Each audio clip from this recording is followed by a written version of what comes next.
Okay, the recording has started. Just a reminder, this session is being recorded, and by participating in this session, you are consenting to the recording, retention, and use of this session. And I'm going to turn it over to Amanda. Okay, good morning, everyone. I hope you are all staying relatively cool on these record-setting days. We do have a pretty robust agenda, and it's going to be me talking at you. So first, we'll have some division staffing updates, some reminders related to end-of-year data entry, reminders related to final expenditure report, brief discussion of the 24-25 kickoff as a follow-up to the email that I sent out yesterday, some assessment reminders,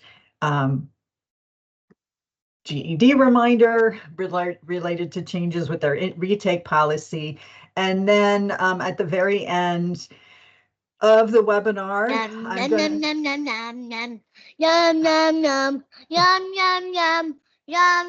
to...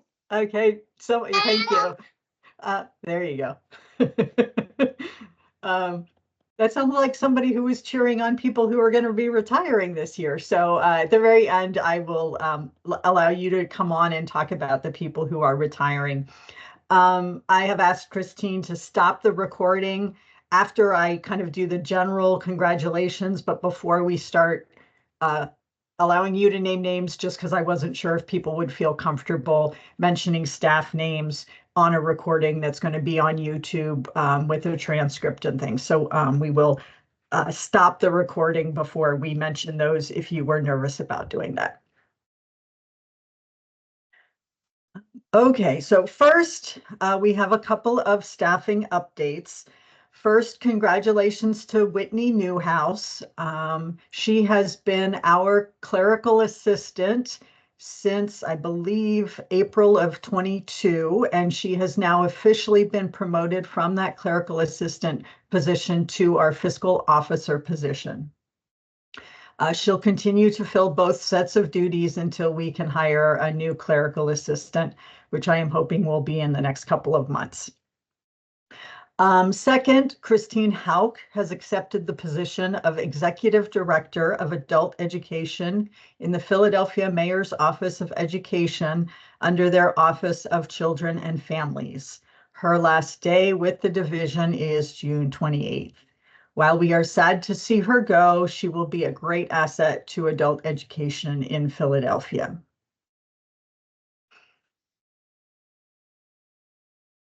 So related to end-of-year data entry, Michael and Steve from the eData Tech Support Project held a webinar on June 17th with tips and reminders about end-of-the-year data entry. It was recorded, and the recording is on, or a link to the recording is on the eData manual and glossary page of the Adult Education Resources website. The last day that eData will be open for data entry is July 15th. So you do have through July 15th to enter data. That is also the last day that you will be able to export your data for the Access template reports that you are required to review prior to submitting the data quality validation form. The data quality validation form itself is due to your advisor by June 25th. The form is at the end of policy C-130 on the Division of Adult Education's Guidelines and Policies page on the PDE website. The form is a fillable PDF. However, to use the fill and sign option, you have to download it from the website and then open it as a PDF outside of the web browser. At least that's kind of what I need to do. So I'll just show you what I mean. So if you go here, here's C-130, verifying reporting data. So at least on my browser, it opens it within the browser. And if you scroll to the bottom, I at least can't do it as a fillable PDF from this web page. So what I found I have to do is download it, save it,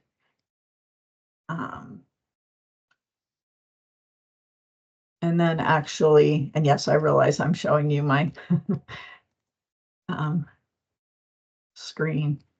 And then you have it, you're opening it as a PDF, and at least in my version of Adobe, you have the fill and sign option here, which will allow you to go in and, you know, fill out that and then do your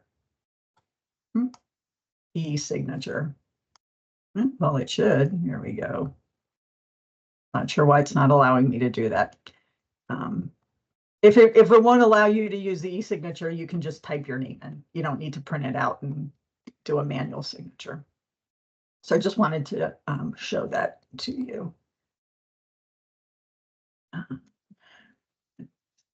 Okay.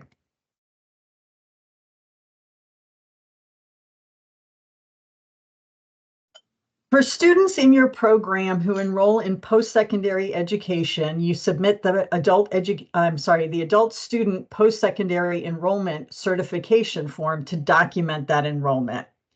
That form is available in two places. It is at the end of policy C-135 on the PDE website on the same page as the policy that I just showed you for the data quality validation form.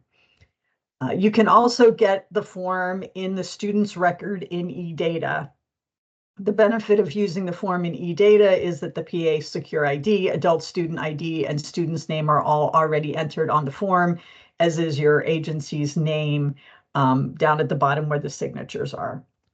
As a reminder, we require all three signatures to be original signatures, so they can't be like scanned or, copies or anything like that. If your agency has software that allows for electronic signatures with a timestamp that clearly shows that the student electronically signed the document before the post-secondary institution's representative, and then that signature is before the program contact's signature, we will accept forms with those electronic signatures. However, Adobe's regular fill and sign option does not meet that requirement. So just the regular fill and sign won't be acceptable for these forms. For federal reporting purposes, students can be credited with an EFL gain if they enroll in post-secondary education within the program year. To count as an EFL gain, the post-secondary enrollment has to happen after the student starts adult education. And in some breaking news, as of June 11th, the feds have announced some new options or some changes to the measurable skill gain requirements. And for post-secondary education to count as an EFL gain, the student no longer has to exit the adult education program before enrolling in post-secondary education, right? So now the student can be in your program, enroll in post-secondary education, and actually be participating in both the post-secondary education and the adult education at the same time. And as long as enrollment in the post-secondary education happened after they started adult education, that will count for federal reporting purposes as an EFL gain. As a reminder, we do calculate agency performance differently. We have enrollment in post-secondary education as a separate outcome.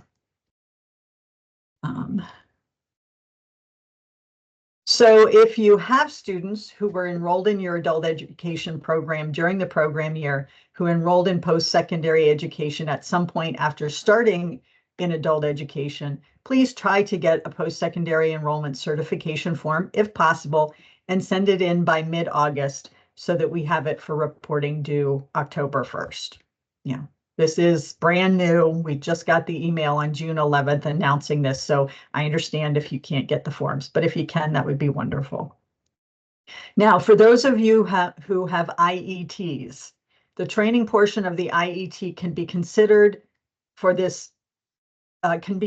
post-secondary enrollment if the training is actually at a post-secondary level. So it it requires kind of high school completion in order to enroll in the training. So it has to be at the post-secondary level. And the student was in other adult education activities during this program year before starting the IET. Because the adult education and training portions of the IET start at the same time, if the only activity a student participated in during this program year is the IET, then the training portion cannot be used as an EFL gain. If you need some clarification, please reach out to your advisors and we will all talk together. This is new for them, new for me, new for you. But we do have a little bit of time before we have to report these outcomes. So this is a new option that we can take advantage of if we can collect the data. Is there a question? I see that there's something in the chat. Oops. I think it was just Cheryl Parker added the comment July 25th. Oh, did I mess up a date? Cheryl, could you unmute? Yes, the slide said July 25th due to the advisors, and I believe it was quoted as June 25th. Okay. Oh, thank you.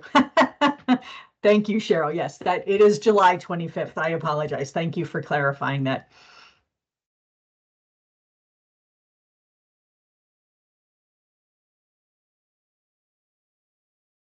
As part of the breaking news from July 11th, the feds have also added a new option for demonstrating measurable skill gains via an EFL gain. Specifically, a student can now demonstrate an EFL gain by passing a subtest on one of the high school equivalency tests during the program year. I know people have been pushing this for this for a long time. State directors have been discussing it with Octave for a long time. So if you have a student who enrolled in your program or started adult education and they met participant status, and after they enrolled or after they started your program and before June 30th, they pass a subtest. For federal reporting purposes, this will be counted as an EFL gain and count as a measurable skill gain. I don't know that we'll be able to implement that right away for your 23-24 out EFL gains, but we'll look into that. But for federal reporting purposes, we'll be able to do that. So as with the post-secondary enrollment option, for this option, students have to pass the subtest after they started the adult education program and before June 30th. PDE will use data from Diploma Sender for a data match to determine measurable skill gains under this option, the same as we do for high school equivalency attainment. So you do not need to enter anything in eData or submit any documentation to us for this option. Right, so it's a new measurable skill gain option that will show up in the Diploma Sender record that we use for data matching, so you do not need to submit anything to us. It is important to note that this is a new measurable skill gain option for all WIOA core programs. For students who are co-enrolled in Title I or Title IV activities, passing one of the high school equivalency subtests will be a measurable skill gain for those programs as well. However, currently, Labor and Industry does not do any kind of data match with us for high school equivalency related outcomes. So you and the students will likely need to tell your WIOA partner programs about the student passing a subtest in order for them to know that it's an option. Again, this is really new, so I don't know how they're going to be collecting it or if they're going to be using it this year. They may not even really have paid any attention to this. So this might be something you want to reach out to your partners that you have co-enrolled students with to let them know that this is a new option. You know, you and the students may need to go into their high school equivalency records in either GED, HiSET, or Diploma Sender. You know, you can help your students get the Diploma Sender account to show those outcomes. So I don't know how LNI and the local boards are going to handle that in CWDS, but you may want to let them know about it so they can prepare for it. Amanda, we have some questions. Yes. In the chat, I think related to the previous slide, perhaps. About how to document. I think they were talking about the high school equivalent passing the subtest, because I saw those comments kind of pop up after I moved to that, and I think I then addressed it with the data match information. Is that got it? For those of you who put the comments in, are we understanding correctly that you were asking about how to document the passage of the high school equivalency subtest? And I addressed it by talking about the data match. Okay, perfect. Good. Kathy and Cindy, yeah? Yeah, my question just answered yes. Okay, perfect. Thank you. Okay, post-secondary credential attainment. This slide only applies to a small number of agencies. For those of you who have IETs that lead to a post-secondary credential, first, please ensure that the special program type for the class in eData is IET with credential. You know, even if it's a remote class or even if it's an in-person class, if it is an IET, you need to have special program type that mentions IET. And then if it's one with a that leads to a post-secondary credential, special program type must be IET with credential. Then for students who earn the post-secondary credential, if they earn it before eData closes for the year, enter it in the IET WPLPS Credential Outcomes tab, that's the name of the tab, in the student's eData record. If they earn the credential after eData closes for the year, please scan the credentials and email them to your advisor. Because of how we report post-secondary credential attainment in the National Reporting System, if you had students the attainment of the post-secondary credential does not have to happen within the program year. This gets complicated, but when we determine the cohort for credential attainment for federal reporting purposes, we actually look at people who exited the program 2 calendar years prior. So this October, when we're determining who we have to look at for credential attainment for our October 24 reporting, we are actually looking back at students who exited programs in calendar year 2022. So if you have students who have earned post-secondary credentials in 2022, 2023, 2024 so far, and they were related to activities that were done before 23-24 program year, please still submit them to us via the scanning and emailing, because we will be able to track those in a spreadsheet and we will be able to use those for federal reporting purposes, and that will hopefully improve our our outcomes. Again, this is kind of a new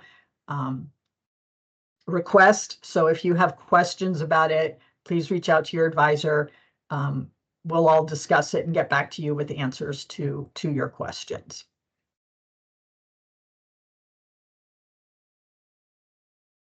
Okay, that was end of year data. Obviously didn't cover every single little thing, but those were key reminders. Let's go into reminders about the 23-24 final expenditure reports. The FERs will be available soon. They are due no later than August 15th. That has been the due date for many years now. In addition, the fourth quarter division quarterly expenditure reports are due to your advisors by July 15th. Excuse me. After completing that report, you should be able to determine if your program has shifted more than 10% of the grant amount amongst function codes and object codes. If you aren't sure, use the budget revision worksheet that I emailed to program contacts on May 22nd. If your program has shifted more than 10% of the grant amount amongst function codes and object codes, you must submit a budget revision request to your advisor for approval before submitting the FER. That email communication replaces doing a formal budget revision in eGrants. Failure to submit the budget revision request and get approval prior to submitting the FER will delay review and approval of the FER and could result in our disallowing expenditures. For the federally funded grants, if actual expenditures in 2300 plus indirect costs exceeds the amount approved in the original grant, you must submit a revised request to negotiate administrative costs to your advisor for approval prior to submitting the FER. Refer to Appendix E of the guidelines for the instructions on submitting those requests to negotiate. To facilitate the FER review and approval process, here are some things to keep in mind. The descriptions should be detailed. You are submitting a report of actual expenditures, so you need to provide details about how you used the funds. In the purchased equipment section, in the text box below the table, you must provide an explanation and justification for the equipment you purchased. As a reminder, for our grants, equipment having a useful life that extends beyond the fiscal period, which means the grant year, and that requires inventory management must be reported in the purchased equipment section. Over the course of the program year, many of you have gotten permission from the division for expenditures that were not in the grant budget as originally approved. The advisors have requested that you enter a comment in the text box or message board in the appropriate sections stating that you got that permission and referring to the email or phone call with a date if possible. That's just, to trigger their memory that those expenditures or those unplanned expenditures were approved by the division, so that we don't question them. As a reminder, there are some floors and ceilings on expenditures that you must abide by. For the federal 064 and 061, there is a 5% cap on administrative costs in function code 2300 plus indirect costs, unless a higher amount was approved. As mentioned on the earlier slide, if actual expenditures exceed the amount approved in the grant, you must submit a new or revised request to negotiate administrative costs. Federal 064 and 061 also require local match. For 23-24, it was still the 25% local match. So to calculate the minimum required local match, take 1/3 of the expenditures. So you're going to complete your final expenditure report accurately, find out how much you actually expended, and the local match that you report must be at least 1/3 of your total expenditures. You may report more than the minimum amount. That's not a problem, but you must report at least the minimum amount. For state 064, family literacy 054, and tutoring program 259, there are hard 10% caps on expenditures in function code 2160 and administrative costs in function code 2300 plus indirect costs. So, before submitting, please double check those. In the FERs, there are two places where you report PA CareerLink infrastructure cost expenditures. In the contracted services section in the budget and in the infrastructure costs section. In the contracted services section of the budget portion of the FER, you need to enter infrastructure cost contributions separately from shared PA CareerLink personnel costs. For agencies with subgrantees that use grant funds for PA CareerLink infrastructure and shared personnel costs, those must also be included as individual entries in contracted services. When entering these expenditures, please enter the name of the local workforce board in the name column. In the description column, indicate whether the expenditures are for PA CareerLink infrastructure costs or PA CareerLink shared personnel costs.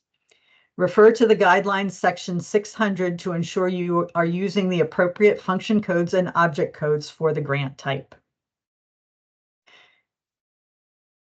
In the federal 064 and 061 FERs, if your program did not use any grant funds for PA CareerLink infrastructure cost contributions, you must explain how your agency met the requirement to contribute to PA CareerLink infrastructure costs in the text box in the contracted services section. That is only required in the federal 064 and the 061 because our policy is to require grantees to use a portion of those grant funds to contribute to PA CareerLink infrastructure costs.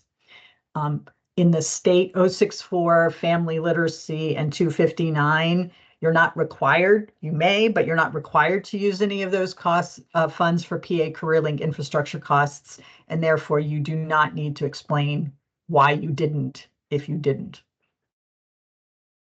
So then we use the FER section called infrastructure costs to calculate the amount that we report as part of our federal financial reporting. In this section, you will report the total amount of PA CareerLink infrastructure cost contributions paid from that particular grant. Include only infrastructure costs. Do not include any of the shared personnel costs. And also do not include any local funds that you may have used to cover the cost of infrastructure cost contributions.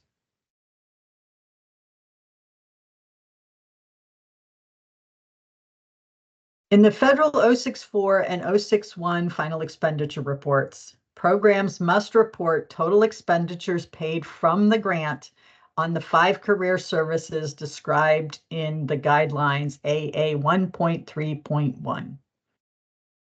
The amount should be determined by totaling expenditures for intake, orientation, and pre-testing only, not post-testing.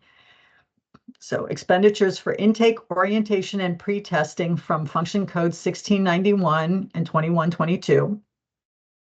Outreach costs from function code 2900. And information and referral services provided in 2122 and 2160. Programs should report only those expenditures that align directly with the 5 career services. So only a portion, and a relatively small portion, of the costs in the function code 1691, 2160, 2122, and 2900 will be included. Do not include any local funds or state funds that were used to support these career services. So you are only reporting on the actual federal 064 funds used or the 061 funds used to support career services. The career services section of the FER includes an explanation. There's also related information in the guidelines.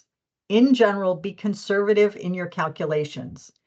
Most agencies will likely report somewhere between 4 and 8% of the grant amount for career services.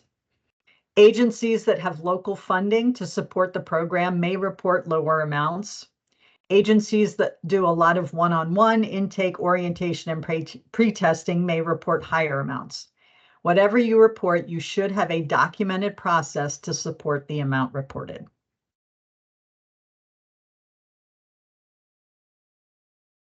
Once you've completed the FERs, please double-check all information before submitting them. Here are some key sections to review. In Part 2, Final Report Details, the amount in total receipts must match the amount in FAI to the penny. If it doesn't match, the FER will be returned immediately for correction. The amount in total expenditures must match the total in the budget summary to the penny. If it's off by a penny and it makes it to the controller's office, they will return it to us and tell us that they can't process it. So the numbers in that Part 2 final report details are very important to make sure that they are accurate to the penny. In the agency activity summary and counties served sections, the numbers in the budgeted amount columns must be the amounts from the corresponding sections in the approved 2023-24 grant. Then the amounts in the actual expenditures column must reflect how the funds were actually spent. The total in the actual expenditures column must match the total in the budget summary. Oops, sorry.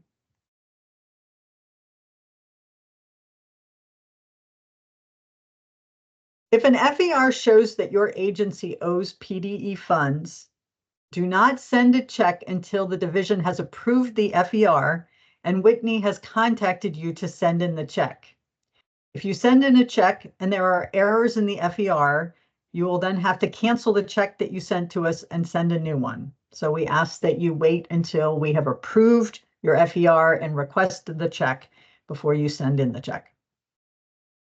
If you owe funds on multiple grants, once Whitney requests the check, you need to send in separate checks for each grant. That is, we have been directed to do that by the controller's office or budget or someone. Finally, funds owed PDE and funds owed to the agency on different grants do not cancel each other out. So for example, if you owe PDE federal 064 funds and PDE owes you state 064 funds, you cannot apply the federal 064 funds to the state grant. You have to return the full amount of the federal funds that you owe us. And once the state FER is approved, the controllers will send you the full amount owed you on the state 064. We've gotten questions about that in the past, so I did want to clarify that. And that also applies across grants. You know, for example, if you owe PDE money on a state 064, but you're owed money on a family literacy, you can't use one to cancel out the other. Each grant is a separate kind of funding account, and we need to handle them separately.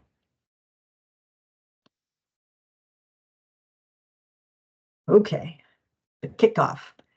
I sent out an email late yesterday with information about the kickoff. It is July 30th and 31st. Earlier this year, when I sent out a hold the date, I gave the 30th through August 1st. We are not using the August 1st date, so it is just July 30th and July 31st. The times are there on the slide. On July 30th, it'll pretty much be the division leading updates, policies, guidelines, monitoring, data, and then there will be some networking sessions.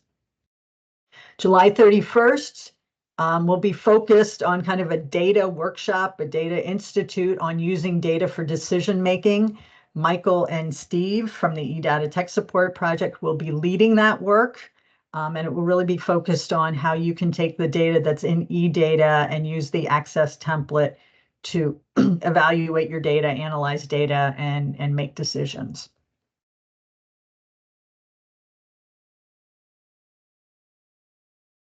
Program administrators must attend the kickoff. I know some of you have already, back in when we announced the dates, some of you already contacted your advisor to say that you weren't available due to vacations or other commitments that you already had. So we understand that.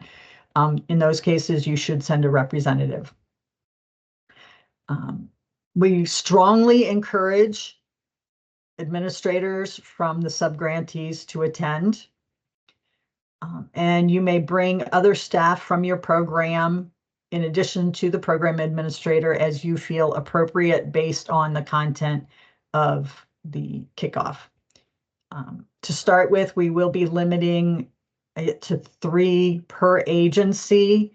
For those of you who have subgrantees, that excludes the subgrantee administrator. So if you're the lead agency, you can have 3 people come, and then your subgrantee administrator can come and could bring a person as well. Please register. The email I sent yesterday has a link to the registration form. If there are any issues with it, please let me know and we'll get it fixed, but I think it should be working. We request that everyone who attends register separately. That way we have everyone's name and their roles. So for planning purposes. And I said there's an email coming with details. I sent that out yesterday afternoon.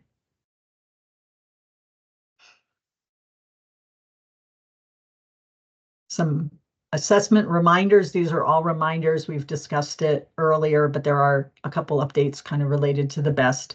So as a reminder, the CASAS math goals as of July 1st is no longer accepted.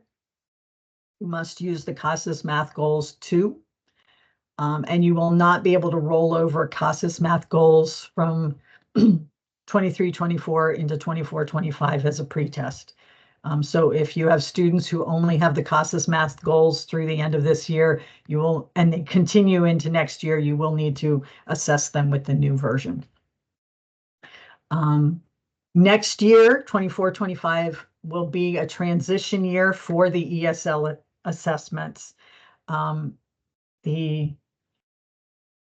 It had been planned to be this year due to issues with the vendors not getting things completed in a timely fashion. OCTAE has extended the approval with the sunset period for the quote unquote old assessments through next June. We are using 24-25 as a transition year. So we are allowing you to use the old ESL assessments until December 31st, 2024. So for students continuing from 23-24 with an assessment dated within 150 days of the current year, i.e. the 24-25 start date, you have options. You may roll over the assessment from 23-24 to be the pretest and then post-test with the corresponding or an alternate form of the old assessment before December 31st, or you may use the new assessment as the pretest for 24-25 and then move forward with the new assessment. For new students, we recommend assessing them with the new assessments whenever possible at the beginning of the year.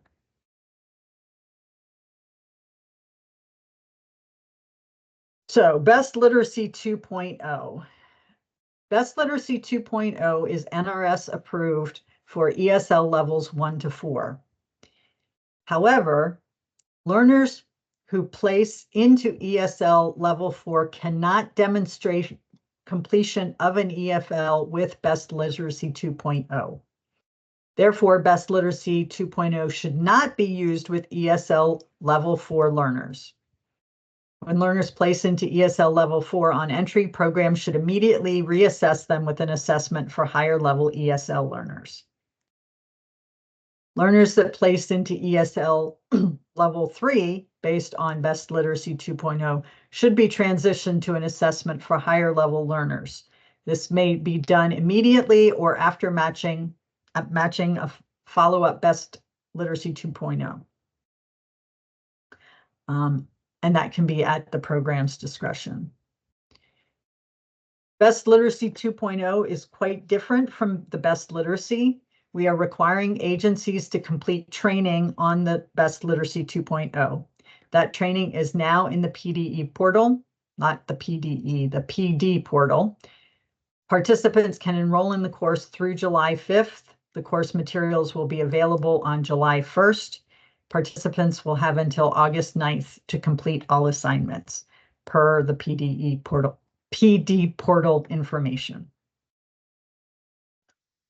For programs that use BEST Plus 2.0, you will need to continue using 2.0 in the new year. BEST Plus 3.0 isn't available yet. Depending on it when it becomes available and when Cal releases the Best Plus 3.0 training, which it requires and we will require, we may extend the allowable period for using Best Plus 2.0 past December 31st. Also, the division is approving only the computer-based version of Best Plus 3.0. We are not approving the paper-based version because the paper-based version is not approved for all ESL levels. So if you want to, once the Best Plus is available, if you want to continue using Best Plus, then you'll need to use the computer-based version. Amanda, we have a question, I think, about the previous slide about post-testing. Yes. The question is progress testing for old assessments not acceptable after 1/1/25. And I think when she means post-testing instead of progress testing, and the answer is correct. That, yes, Not that is what we acceptable. prefer. Yes. Yes, post-testing. Yeah. So yes, Kathy, you can't use the what I'll call the old assessments in January of 25. You can only use the new assessments at that point, with the exception of Best 3.0, Best Plus 3.0, depending on what happens with getting the materials from Cal.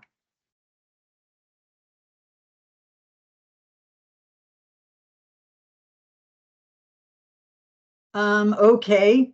The GED test, effective July 1st, 2024, there will be one reduced price retake, not two.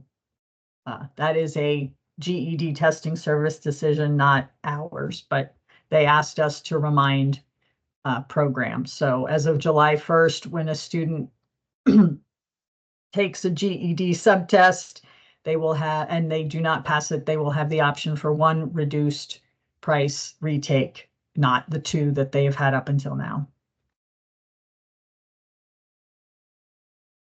Okay, are there any other questions? There are none in the chat, but if people want to come off mute and ask a question, now would be the time.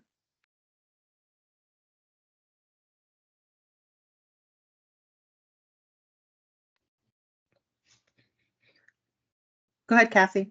Oh, okay. Yeah, I just want to make sure. So this is my question. So let's say a person did their, I'm going back to like CASAS Life and Work. They did a placement test, say in September, and they used the old form, which we're trying not to, but if that's what happened, say they didn't have sufficient hours by December, should they just then take a new placement test? Do you know what I mean? Or a new pre-test going forward, or do they? I mean, there would be no. I think what you'll, if you have unique situations, you'll need to discuss them with your advisor, and we can make some individual, but you know, if you have new students, you should be trying to train them, assess them with the new assessments. Yeah, probably. And Christine, correct me if I'm wrong, we are not, the CASAS administration process is basically the same. And so Correct. In order to use the steps, you do not need to go through any additional training unless you're up for, you know, except for the people who are up for the regular renewal. Correct. Okay, thank you. Mm-hmm.